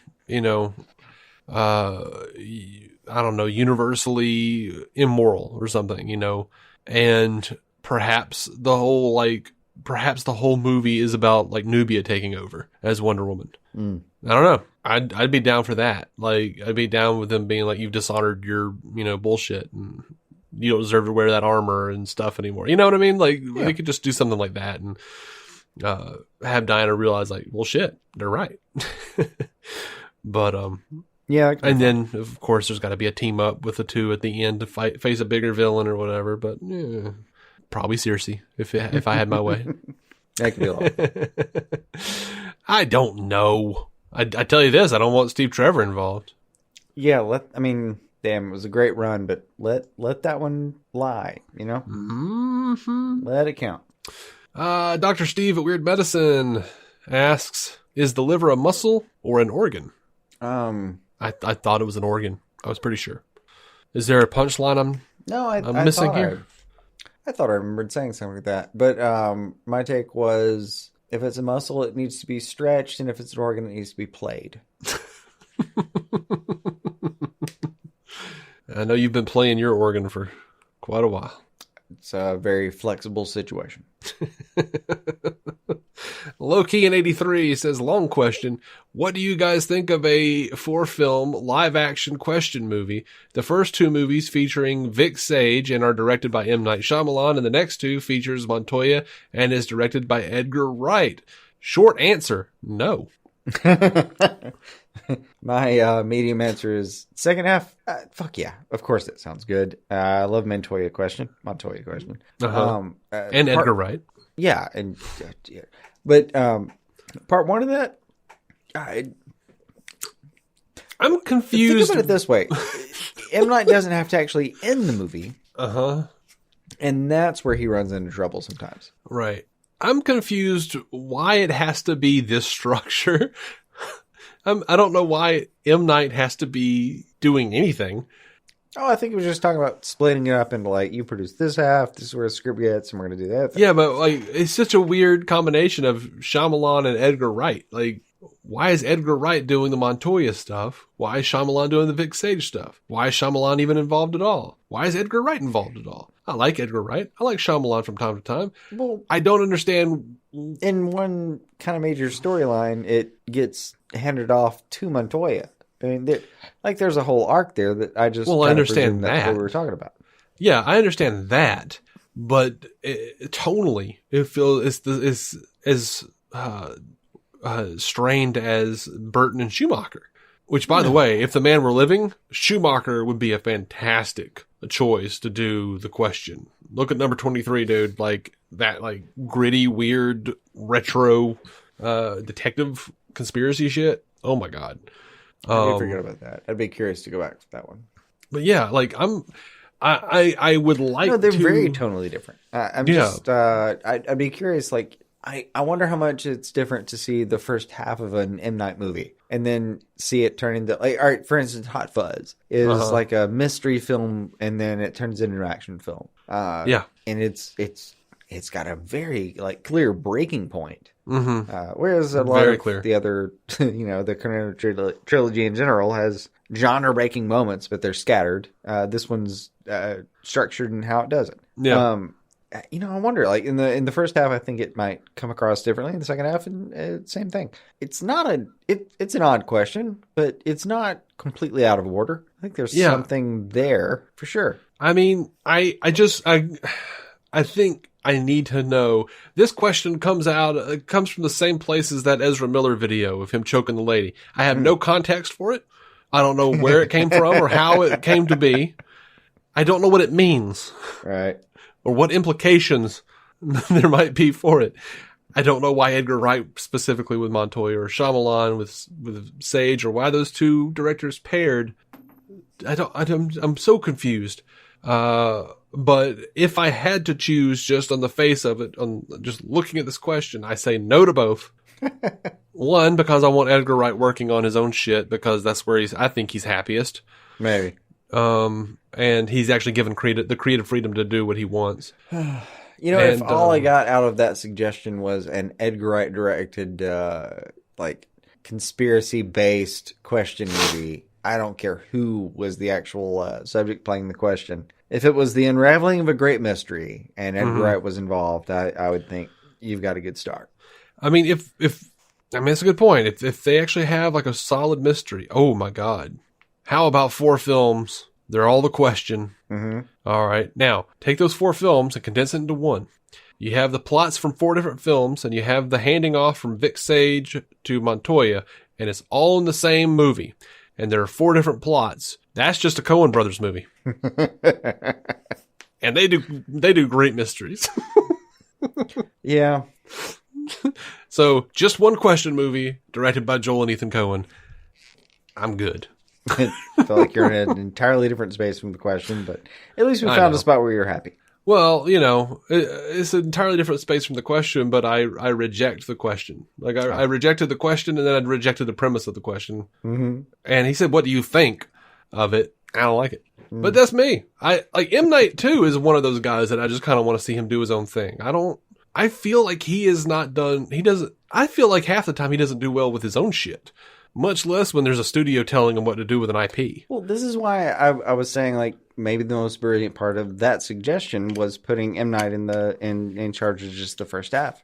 Maybe, but all he has to do is raise a ridiculous question, and somebody else picks up the pieces and makes it work. Here's the thing about it, though. I like the question enough. I'm not willing to risk it. Yeah. On Shyamalan. Period. Edgar Wright, yeah, I'd risk it on Edgar Wright. I'd see what he could do. I'd be like, Edgar, what do you have for this? Let's just see. What do you need? 120 mil? Okay. Do you think you'd fight with the studio? What are we doing here? Yeah. Shyamalan, I have, like I said, more than half the time. Not even half the time. More than half. He does not even get his own shit right. Where he just like, you're like, what did you do here? What did you accomplish with Glass, M. Night? Tell me what you thought was happening. Yeah. So instead of me saying, well, I didn't know if I'd appreciate what they were going for, why don't you tell me what you're going for, buddy? Right. And instead of risking never having another Question movie, or the Question forever, or at least for the next 20, 25 years, or probably most likely my lifetime, being eschewed as an unlikable, unworkable character, how about just don't put Shyamalan in the position to screw you over like that? Yeah. Because he's not, you can't trust the guy. Yeah. You never know what he's going to do. Yeah. And then it'll be like the Question isn't real. The Question is only true in his own mind. And he'll do some kind of weird shit with the answer. And again, it's going to be something stupid. I don't know. This is why, don't leave him in charge of second half. And then Bryce Dallas Howard's going to be there, and she'll be blind and super hot as normal. But then there'll be a plane, and she'll be like, what's that? It's witchcraft. And no, just no. Yeah. And then Edgar Wright will come behind later and nickname her something and hand like... And then he'll quit Nick mid-movie. Frost a copy of a sheet of paper, and she's a drawing in the back of it, and it'll be fine. And people are calling Peyton Reed, asking him if he knows anything about the Question. Yeah. No, actually, Nick Frost will go out to an ice cream truck at some point, and that little painted version that was the shitty Spider-Man will just be her, and that'll wrap it up. All right, Jay, Scotty, St. Clair. Can you guys do a fantasy draft of James Gunn's The Suicide Squad members based on when and where they will meet their demise? What do we come up with? I left it to you and Scotty to hammer out the deets in direct messages, because I don't know anything about sports ball. I don't know anything about the fantasy things. I don't know how fantasy drafts work. I used to do that radio show, the Entertainment Roundtable. They did like fantasy draft, like for movies and like the box office. I never understood it. They just told me to pick movies, and I just picked them. Yeah. I just said movies. I don't know how those systems work. I do know how fantasy, sports work in general, but we came up with a very simple version of this to perform here. Simple because of me. Also because of time, but mostly me. But it mostly was a very easy way to accommodate you on the topic. I watched 7 seasons of The League, never figured out how fantasy football worked. Oh, they didn't explain that well at all. And at times, frankly, they contradicted. But I think we have a version here that's going to be more less fantasy football and more like middle school dodgeball. Okay. Well, just tell me what to do. All righty. So here's what we came up with. It is, I'm going to call this suicide pool. It's kind of what you and I are going to do is pick teams. And it's just going to be like a 1-to-1 thing. If, you score 1 point or you don't. But what we're going to do is we're going to go through every member of the Suicide Squad as it's been officially listed, which is 17 members as I have them listed. And you're pretty much going to pick who's on your team. And you want the people on your team who are going to die quicker.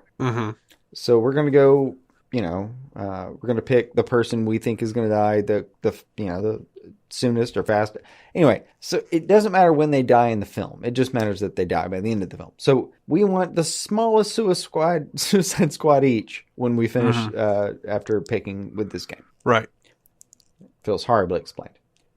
But a couple fine points are we're going to go with the whole idea that if they are reasonably dead on screen, if we can presume that they are dead, we're going to assume they're dead. If anything is strange enough that we just absolutely have to, if some tiebreaker is needed because something's just absurdly gray, we'll probably just post on Twitter like, hey, do you think this person died or lived? And let that be a tiebreaker here. Short of that, I was just going to flip a coin to see who actually picked their team members first, because there are 17, including the slightly ambiguous King Shark. And one of us is going to have a disadvantage numbers wise. Yeah. Any questions? Not that when whoever goes first just picks the first person, right? Yeah, we just go back and forth after that. That's all. Okay. Yeah. Making sure. Yeah, that's fine. I got you. And I sent you a picture of what I'd written down. So how many of those can you read? All of them. That's a miracle. We had to have worked together all this time to have gotten us to this point. Yeah. No, I've actually, maybe I gave them back to you. I think I found some notebooks that had some of your writing in it. I went, oh, that's Jason. No, you can tell because it's terrible. Oh, no, so is mine. It's just a different terrible. That's fair. But I could read it. That's the kind of thing. I can read mine, but I have to almost go back and decipher it. Yeah, I think, I don't know. Like, you should see some of Matt's notebooks. It looks like he's writing with his feet. It's just... it's just. Some of mine are just, it looks like I threw the pen thinking about a letter. It's bad. And I get it. I see that. All right. So I'm going to let you call. All right. So the way we're going to do it, we're going to add the points up and you're supposed to pick in order of least. So if you call it correctly on the coin toss, I have to go first. Uh-huh. I think that's how that's going to go. Does that make sense? Oh, okay. I guess. I'm just going to say whatever. I don't know. And you tell me what happens. I mean, I think that makes sense. Like, so whoever goes first is going to have 9 people on their squad versus the other person is going to have 8 people on their squad. So they have a numbers advantage. Right. Or you and I could just go back through one of these. Let's do that instead. Which character do we both think is not going to die? I think that's pretty easy.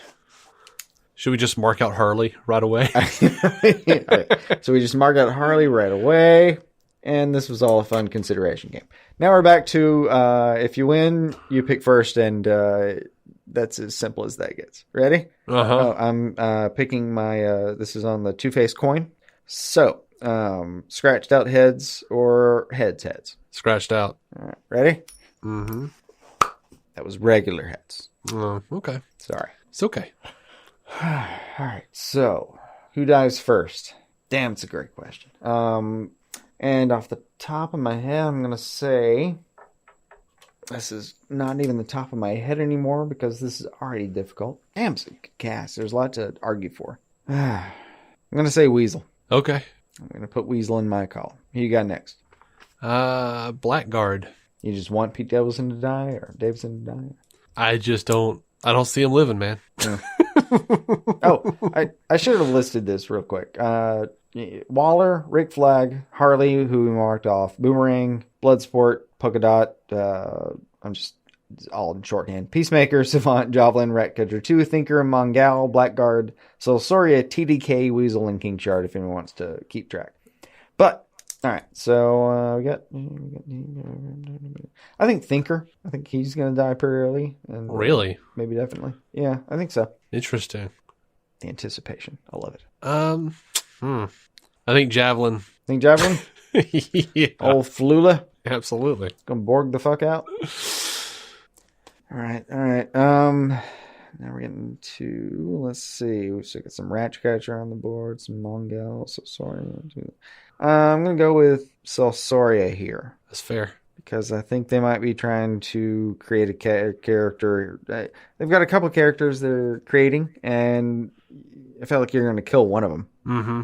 And I just don't know anything about Soria, so I'm picking her right now. Yeah. I think it's a totally James Gunn move. I think it's going to happen. The guy's busy. I think Bloodsport's dead. Think he's out? All right. I think he's done. Idris Elba, I think he's gone. That's bold. He might even be the first to go. First 5 minutes of the movie. Boom. Yeah, it's bold. Let me grab my pen. All right. What's we got left here? God, we've taken care of a lot of these people already, I guess. I'm going to go with Fillion. Yeah, that's a good call. I don't feel like we're going to have him at the end of the movie at the very least. And I don't think so. That's the only metric, I guess, that's going to matter for scorekeeping purposes. Sorry, Fillion, TDK, whatever, Arms Off Man. Yeah. So who do you have now? You said Weasel, TDK, Soria, and Thinker. Is that right? Yeah, Thinker, Soria, TDK. Yeah, that's my team so far. You've Okay. got Bloodsport, Javelin, and Blackguard. Also, not bad choices. This is a team of people who are supposed to die. Oh, yeah, definitely. Definitely. It's not bad choices as far as that goes. This is getting tough now. Mm-hmm. Yeah, we're into some big names and big characters. See, I would say Savant if it was played by anyone but Michael Rooker. It's hard to kill Michael Rooker. And I know I've seen some set pictures of him near the very end of the movie. It hasn't been done. No, not that he has. Yeah, by James famously Gunn. by the director. Yeah. I'm gonna go Polka Dot Man. You think Polka Dot Man? Okay. Yeah. I think that was a good call too. That's probably where I would have gone next to myself. All right, so that's number 8 overall. I'm just writing down the overalls in case that's interesting later. All right, so now I've got left at this point Waller, Flag, Boomerang, Peacemaker. You're leaving me with Savant. Ratcatcher. Well, shit, Mongel. I'm taking Mongel on here. I'm staying real low on this list, is what I'm realizing. Yeah, I'm taking Mongel. Okay, that's going to be my fifth pick here for that's all right. Likely to Die. Because I'm taking Ratcatcher too. That's fair, I could see that. All right, so that's number 10. I just couldn't imagine, I couldn't believe you picked Thinker so quickly, because I just can't imagine they're going to kill Capaldi that quick. He's so great. Yeah, and that's part of what's influencing my decision, thinking that so quickly. Why that occurred to me. Why it still occurs to me as a real possibility. Yeah. All right, so now, man, we're down to just the dregs of possible deaths, I guess. Waller, Rick Flag, Boomerang, Peacemaker, Savant, and King Shark. Uh-huh. Damn. Yeah. That's rough. King Shark, though. I was going to pick him if you didn't. I hate that. I hate picking it. I really do. I mean, he's a CGI character. Yeah. That's a good call. That's always a good call. I think part of what's influencing me there is we know on set it's going to be Steve Agee. Yeah. Well, he's the warden. Yeah, he's the warden at Bel Rev, I guess, or whatever it is. Yeah, and we don't know who the voice is. And for some reason, something that sets me off there is thinking man, we don't know who the voice is. It could be something that's really spectacular, like something unsustainable. I'm praying for Ron Funches. Oh God, yes, absolutely. And and I would even be okay with it being some swan song for him. They kill him off in the movie, and he doesn't show up in the animated again. Yeah, that'd be funny. Except that I just want more of him. So no. Other than the fact that he's delightful as shit, and I want to see more. Yeah, that would be just esoterically it'd be a neat turn. All right, so I feel sorry for what you have to choose from at this point, but I'm going to follow you. So yeah, you're gonna be screwed because I'm going Rick Flag, buddy. That's where I would have gone myself. All right, fair enough. Similar, I'm going. Shit, I'm going Savant. That's fair. I would have gone there next. And then I believe, we're down to the nitty gritty, man. Just checking on what we got left here. It's all right. So we're down to Peacemaker and Boomerang and Waller. And I am gonna go Boomerang just because he doesn't have an HBOmax series attached. And James Gunn said season 1 of Peacemaker, which would seem to at least allude to the fact that there may be a season 2. Yeah. All right. So that puts you at that 17th, 14th choice. And so it leaves me, all right, between Waller and, I got to go Waller, right? Yeah, I would think. I don't think I have a choice. But I'll tell you what, just for fun, I'm going to go Peacemaker. That's what I would have done. You son of a bitch. I was like, yes, do that. It's like, I don't want Waller on my list, man. She's like the thing that everyone said was good about the first one. Yeah, it's there's a part of me that thinks man, you could make a prequel to Peacemaker just as well as you could continue the story. I know. I wasn't going to point that out. I had Better Call Saul in my head. I'm like, you can't do more than one season of a prequel. And then I'm thinking like 6, 7 seasons of Better Call Saul. Yeah, Dave, sure. So, Harley lives is the thesis we have here. Just for funsies, let's go through it in reverse order. Who we think is the most likely to die, apparently, given all of our votes. And all right, let's see. We got between us, we think Weasel, then Blackguard, then Celsoria, then Javelin, then. Well, that was a terrible note. Where did I leave that one? Nope, my bad. All right, so that was number 3. Thinker, number 4 Javelin, number 5 Celsoria, number 6 Bloodsport, number 7 TDK or Arms Off Man or Arms Off Guy. Is it Arms Off Man or Guy? It is Arms Off Boy, I think. Arms Off Boy, dear God. Arm Fall Off Boy. Arm Fall Off Boy. There you go. That sounds right. Yeah. All right, so God, I'm sure people were very mad at us before that. I don't think so. 8 Polka Dot, 9 Mongal, got number 10 Ratcatcher 2, 11th most King Shark or whatever variation he's being played by. Let's see, 12 are up at Rit Flag. That's an inspired call, I would say. 13 Savant, 14 we got Boomerang, and 15 Peacemaker. Oh, nope, 16 Waller and 17 Harley Quinn herself. I'm surprised by some of the people that made the very back end of that list, but yeah, I don't think Waller or Harley will die. Yeah, that would be. I think they're good guesses. Yeah. I also don't think Mongol or Weasel will die, or Boomerang. Everybody else, I think, will die. Here's the other thing. Those are also Capaldi, really good guesses. Yeah, I think Capaldi will appear to die and then post-credits not be dead. Or he'll have uploaded himself to some kind of consciousness or some bullshit.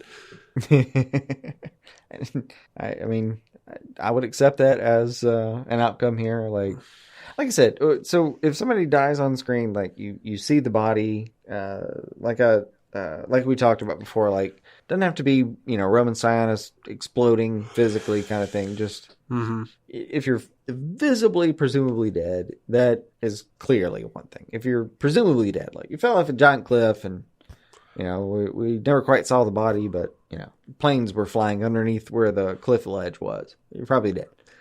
There's that. Then there's, if somebody's revived or, like I said, if it gets into a gray area where we don't know who died, we'll just throw that on Twitter and see if anyone wants to tie break it for us. Yeah. Would be curious though.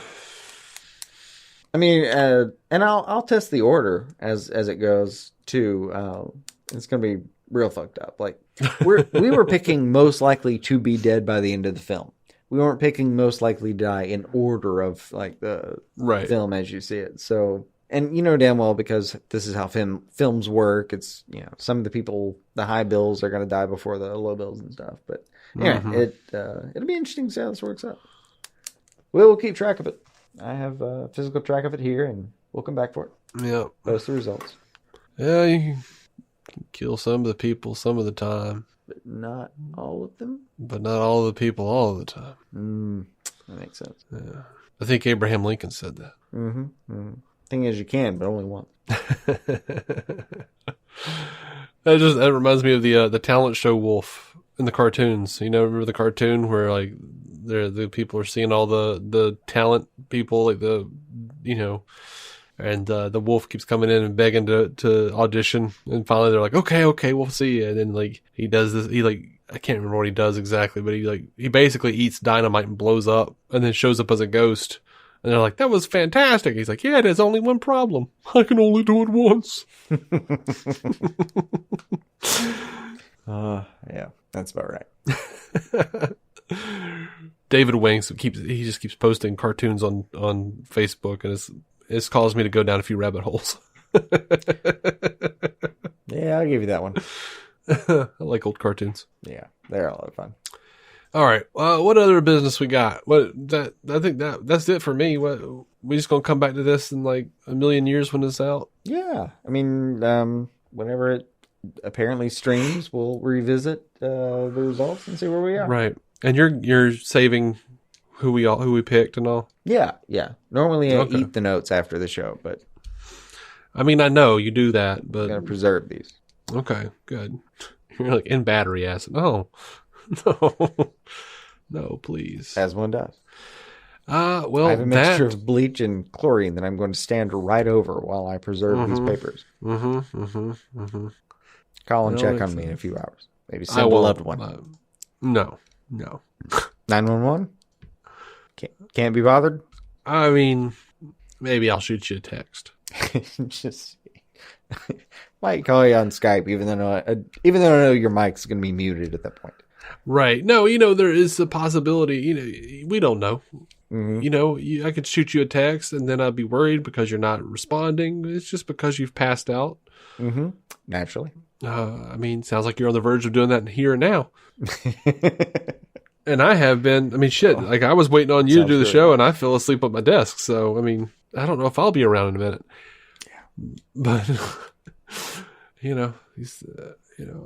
if I wake up and I don't have any messages with Reddit links in them, I'll be worried. That's how I know you're still okay. I would love to see that in a description of like a missing persons report.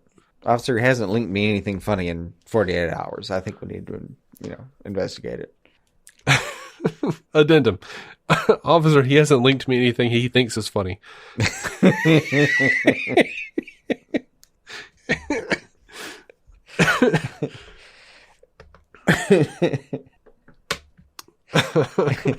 And you editing it after a long stare. I mean, I don't think that'll affect your investigation, but if you could put that down, I think it would be more accurate. I mean, go look for him. I'm just saying, if I want it put on public record that I don't think everything he thinks is funny is funny. I need that there. Yes, of course he was my best friend. Why do you ask? Have you never wanted to backhead a best friend? Well, then do you truly have friends? Like, seriously, sometimes you send me shit and I'm like, is the content funny or are the comments funny? Because the comments are pretty good. What in the absolute fuck am I supposed to be focusing on here? Yeah, and I'll be like, question mark, and you'll be like, the comments. And I'm like, yes. Agreed. There are times where I wish I could just make a PowerPoint presentation for a thought I'm trying to have and send that instead of what actually gets sent. Oh, it's okay. It's okay. But most of the time it's like, I have 3 seconds. Maybe it'll come across well. We'll see. Yeah. Off you go. Goodbye, Link.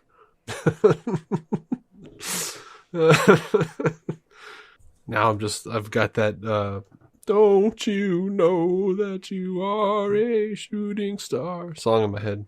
Why? Because you're the mama coming to the door with a tear in your eye, and the link that you're sending off is going off to, play his guitar. Oh, yeah. I don't know what I would have thought of unless you had said that, but anything else. So, Reddit said, don't cry, Jason. Just smile and say goodbye. Don't you know? I can't. Don't you know? No. Dave's going to wake up and not know what the hell you're talking about. No. Don't you know? He's so confused. I don't hear any more of this song. You'll have it in your head all day tomorrow. I really might. No, I'm already resenting it going forward. The tab's already started on that. I mean, it starts out where he got a Beatles record, right? So I think it was Love Me Do. Mm-hmm. From there, it didn't take him long, Mm-hmm. We are DC On Screen. You can find every episode at dconscreen.com, or you can find our Patreon page through dconscreen.com, as well as patreon.com/dconscreen. You can go and check out our merch. You can go and donate money. You can, look around and check out the broken links. Those are cool. Always. I'm working on it. It was a large project. It is a large project, yes. I blame Blog Talk Radio for ceasing to exist. That was a hindrance. All right, well. It's the equivalent of us waking up one morning and finding that the bones in our right leg no longer existed. Oh my! Walking has developed a situation. Oh, right leg. You mean right leg, right hip, and left lower spine? Oh, no, what I heard, and it might be due to the internet, it might be due to slurred speech on your part or my own exhaustion. Mm-hmm. What I heard was finding that you had no bones in your rat leg. And I struggled.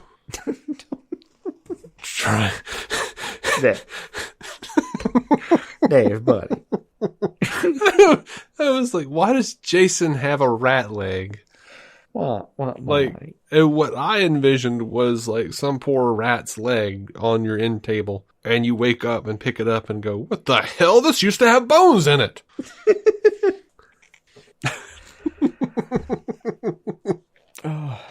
It was a stretch anyway, but to have stretched it into that. I mean, I heard rat leg. I wasn't stretching it. That's just what I heard. And I was like... That's just how you made sense of what you thought. Yeah. What the hell is Jason talking about? Yeah. He's talking about not having bones in his rat leg. I don't... it's better than I can come up with, because I cannot come up with anything at this point as to what that would mean if I just started. Oh, no. Thank you for listening. I don't know what the fuck a rat leg would be. Bother me all night. I mean, until now, the rat leg. If I was trying to make it a metaphor, what the fuck is it? You understand my problem. I'm light but quick and stretchy. I mean, slightly larger than you think and bendy. These all sound like penis things now. I wish I were the type of person who had the balls to name our episode, These All Sound Like Penis Things Now. And for the first 2.5 hours of the show, no one knows why it was called These All Sound Like Penis Things Now. Oh, 2.5. We're almost at 3.5 hours recording. Yeah, but we recorded for like an hour before the show. That's true. And then we took breaks, so. It was a good ballpark, actually. I know. That's why I said it.